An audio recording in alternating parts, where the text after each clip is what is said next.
Hello दोस्तों, कैसे हो सब लोग। मैं संदीप गोयल आज आपके सामने कुछ बच्चों और पेरेंट्स के रिलेशंस के बारे में कुछ बताने आया हूँ जो मेरा पर्सनल ओपिनियन है और हो सकता है आपके भी सोच उससे मिलती जुलती हो। तो मैं आप बच्चों से शुरुआत करता हूँ कि बच्चों का जो आज की जो जनरेशन के जो बच्चे हैं उनकी लाइफ में क्या हो रहा है, जो मैंने महसूस किया है।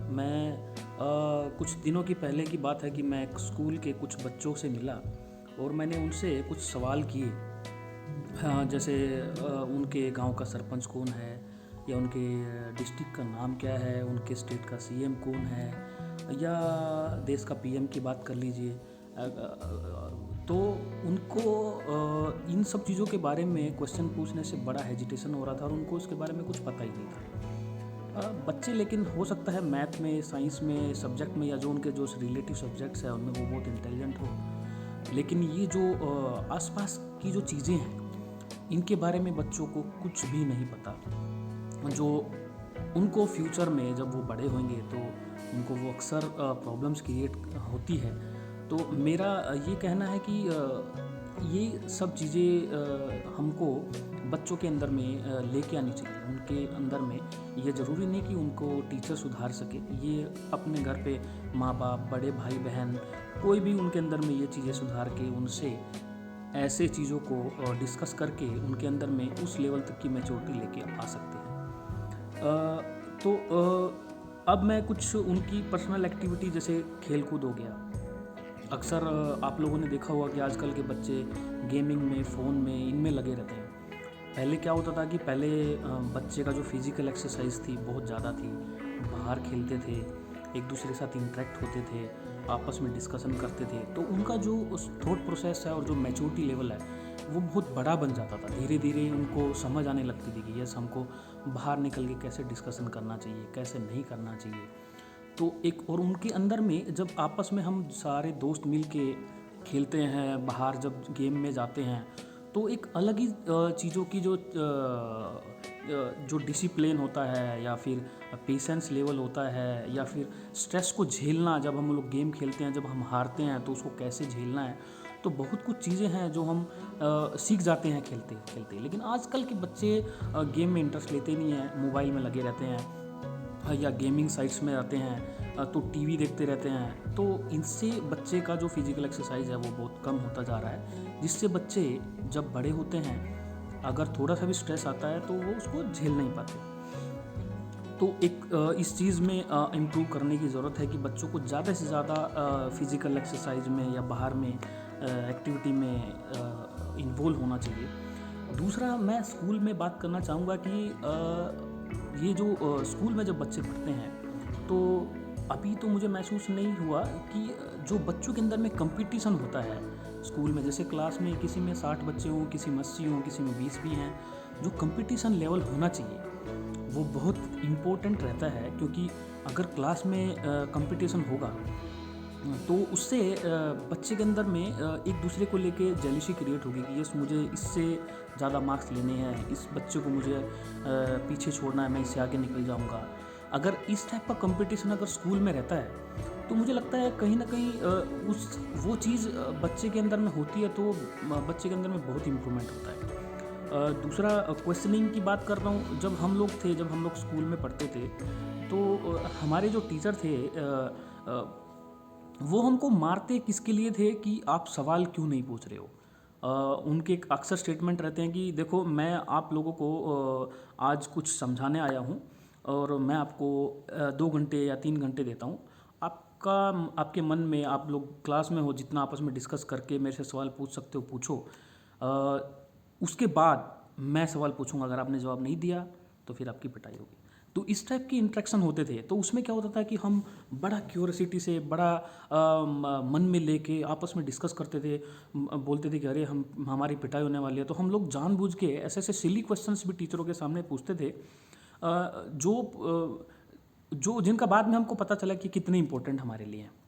और बाद में फिर जब आपकी क्वेश्चनिंग अच्छी हो जाती है तो आपकी थॉट प्रोसेस बहुत अच्छी और बहुत बढ़ जाती है। आजकल ऐसा नहीं है, आजकल बच्चे क्वेश्चंस पूछते ही नहीं हैं। लेक्चरर आता है या स्कूल टीचर आता है, पढ़ाता है, सिलेबस ख़त्म करता है और निकल जाता है। इस चीज़ का इम्पैक्ट जब बच्चा बड़ा होता है ना, उसके बाद उसको समझ में आने लगता है। जब वो कंपटीशन टेस्ट की तैयारी कर रहा होता है, जब उसका बेसिक ही क्लियर नहीं होता, अब बच्चे रट्टा मार रहे हैं, तो वो बहुत बेकार चीज़ हो रही है। जो मैं सभी बच्चों को या टीचरों को या पेरेंट्स को ये समझाना बोलना चाहता हूँ कि एटलीस्ट बच्चे स्कूल में रहेंगे तो क्वेश्चनिंग करेंगे तो बहुत लाइफ में उसका बहुत अच्छा इम्पैक्ट पड़ेगा। तो मेरा ये खुद का मानना है कि जितनी ज़्यादा क्वेश्चनिंग आप करोगे, उतना ही आपके मन में किसी चीज़ को जानने की इच्छा और किसी चीज़ को समझने की इच्छा वो ऐसी डेवलप होगी। जब आप बड़े होंगे तो आपका अच्छा खासा स्टेज पे परफॉर्मेंस होगा और आप लोगों से इंटरेक्ट कर सकते हो। कुछ मैं टीचरों को भी कहना चाहूँगा कि इसमें टीचरों को बहुत अच्छा इन्वॉल्वमेंट होना चाहिए कि उनको स्कूल में जैसे बच्चों को लालच देना चाहिए कि अगर आप लोग ये करके लाते हो या इसका जवाब देते हो तो मैं आपको ये अवार्ड दूंगा।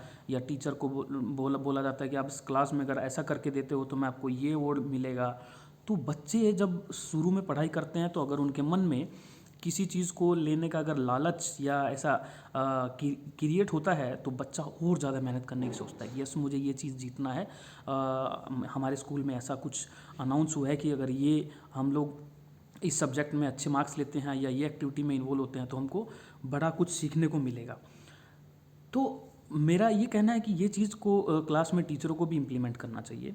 और कुछ कुछ एक चीज़ें ऐसी हैं कि जो जैसे माँ बाप का प्रेशर, अभी आजकल के बच्चे जो माँ बाप हैं, मैं पहले तो ये होता था कि माँ बाप बच्चे को पीट देते थे, मार देते थे। स्कूल में भी अक्सर हम लोग पीटते थे, टीचर बहुत मारते थे और हम लोग फिर धीरे धीरे मार खा के सीखते थे। लेकिन आज के जो बच्चे हैं ना, इतने ज़्यादा सेंसिटिव हो गए हैं कि आप उनको मारना तो छोड़ो, अगर गुस्से से डांट भी दिया तो वो इतना ऐसा फील कर लेते हैं कि आप उनको समझा भी नहीं सकते।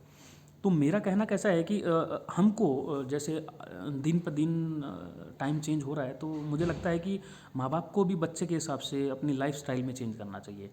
पहले पहले भी माँ बाप अपने बच्चों को टाइम नहीं देते थे और अब तो खैर बहुत सारी मोटिवेशन वीडियो या बहुत कुछ आ गया है। तो कुछ माँ बाप ऐसे हैं जो पढ़े लिखे हैं जो अभी इन्वॉल्वमेंट होने की कोशिश कर रहे हैं। बट मैं ये बोलता हूँ कि माँ बाप एक लाइफ में बच्चे के लिए एक पहलू ज़रूर है, लेकिन टीचर्स का बहुत बड़ा महत्व होता है। क्योंकि आप को कितना भी कोई भी पेरेंट्स हो बच्चे को उतने लेवल तक गाइड और समझा नहीं सकता, क्योंकि बच्चा मानता भी नहीं है। बच्चा उसी इंसान से सीखने की कोशिश करता है जहाँ वो एनवायरनमेंट में कंटिन्यू डाला रहता है। जैसे कोई स्कूल माहौल में जाता है तो अक्सर बच्चा टीचर्स की बात ही मानता है। अगर कोई टीचर का खुद का बच्चा भी है तब भी वो अपने पापा की बात ना मानते हुए उस टीचर की बात मानेगा जहाँ वो स्टडी करता है। तो बड़ा इंपॉर्टेंट रोल रहता है टीचर्स का लाइफ में। उसके बाद जब माँ बाप की बात आती है कि माँ बाप क्या होता है कि कोई कोई बच्चा जैसे इंग्लिश में अच्छा नहीं है, कोई साइंस में अच्छा नहीं है या फिर कोई मैथ में अच्छा नहीं है। हो सकता है कोई बच्चा कुछ दूसरे सब्जेक्ट में अच्छा हो, लेकिन पेरेंट्स क्या रहते हैं कि तुम पढ़ते नहीं हो, तुम इसमें कमज़ोर हो, तुमने क्या किया, ये किया वो किया। तो नेगेटिविटी जो है ना बच्चे के अंदर में कंटिन्यू ढाली जाती है और बच्चा डिप्रेशन में रहता है कि मेरे को हर चीज़ों के लिए सुनना पड़ता है, मुझे कभी इस चीज़ के बारे में कभी उस चीज़ के बारे में सुनाया जाता है। तो मैं अक्सर पेरेंट्स से खाली ये बोलना चाहूँगा कि पहले आप बच्चे को समझिए, वो किस एंगल में जाने की कोशिश कर रहा है, वो क्या समझता है क्या नहीं समझता, ये आपको जानने की ज़रूरत है। अभी ऐसा माहौल नहीं है कि आपके पास 10 मिनट 15 मिनट मिले, घर आए, जॉब करके आए और कुछ झगड़ा कंपनी का रहा और आके बच्चे पे निकाल दिया है, उससे आपको के बच्चे में नेगेटिविटी ही क्रिएट होगी। तो मैं चाहता हूँ कि कंपनी का काम और ये बाकी ज़िंदगी के तनाव ये आप छोड़ के जब बच्चे के साथ आप टाइम स्पेंड करते हो तो उनको जानो, उनको समझो। अभी वो टाइम नहीं है कि आप मार के या बच्चे को डांट के उसके अंदर में इम्प्रूवमेंट कर सकते हो, ऐसा अभी टाइम नहीं है। तो जितना आप बच्चे के साथ में टाइम स्पेंड करना चाहते हो, करते हो और करना चाहिए, उतना ही बच्चे को आपके बारे में जानने की समझ होगी, आपको समझेगा, आप उनको समझ पाओगे और धीरे धीरे बच्चे के अंदर में इम्प्रूवमेंट आना स्टार्ट होगी। तो जैसे कुछ बच्चे ऐसे होते हैं कि जो माँ के बहुत लाडले होते हैं, पापा से अक्सर बात करते हुए डरते हैं क्योंकि उनको पता है कि पापा उस टाइप से बात करेंगे नहीं। कुछ बच्चे पापा के ज़्यादा क्लोज होते हैं, मम्मी से डरते रहते हैं क्योंकि मम्मी मारती रहती है या करती रहती है। तो ये डिपेंड करता है कि घर में कैसा आपका माहौल है, कैसा बच्चे की परवरिश हुई है। बट मैं ये कहना चाहूँगा कि दोनों का इन्वॉल्वमेंट माँ बाप का बहुत ज़्यादा ज़रूरी है। मेरा ये मानना है कि अगर माँ और बाप बाप दोनों मिलके ही बच्चे के बारे में सोचते हैं और उसके साथ टाइम स्पेंड करके उसकी प्रॉब्लम्स के बारे में जानने की कोशिश करते हैं, तो मुझे नहीं लगता कि उसको बाहर में कुछ यार दोस्त जो अभी बहुत ज़्यादा ज़रूरी है। खैर यार दोस्त ज़िंदगी में होना चाहिए, लेकिन जैसा अभी माहौल चलता जा रहा है तो बच्चे अभी दोस्त भी बनाना पसंद नहीं करते। बट अगर माँ बाप अच्छे हों, समझते हों, तो मुझे लगता है कि बच्चा अपने माँ बाप की बात सुन के ही वो अपने अंदर में इम्प्रूवमेंट ला सकता है। तो कुछ ये मैं पहलू आप लोगों से कहना चाह रहा था कि आजकल के जो बच्चे हैं वो एक कोरा पेपर होते हैं, जैसा आप उनको ढालोगे वैसा ही वो ढलते चले जाएंगे। अक्सर हमारे टीचर जो है हमको स्कूल में सिखाया करते थे कि मैं एक छोटा सा शायर आपके सामने बोलना चाहूँगा। कुछ लाइंस हैं कि इन पागल दिमागों में अमृत के लच्छे हैं, इन पागल दिमागों में अमृत के लच्छे हैं, दुनिया हमें पागल कहे हम पागल ही अच्छे हैं। जो बोलते हैं हर वक्त सच, जो बोलते हैं हर वक्त सच, कहते उन्हें सच्चे हैं, जो करते हैं बार बार गलतियाँ, कहते उन्हें बच्चे हैं। इन पागल दिमागों में अमृत के लच्छे हैं, दुनिया हमें पागल कहे हम पागल ही अच्छे हैं। तो कहने का तात्पर्य ये है कि बच्चे जो है ना मन के बहुत सच्चे होते हैं, और इंसान गलतियों का पुतला है, तो गलतियां करता रहता है, लेकिन हमारा काम चीज़ों पे फोकस और इम्प्रूवमेंट करना होता है। तो मैं सभी के पेरेंट्स से और बच्चों से खासकर ये बोलना चाहूँगा, और टीचरों से भी, कि इम्प्रूवमेंट कीजिए बच्चों के अंदर में।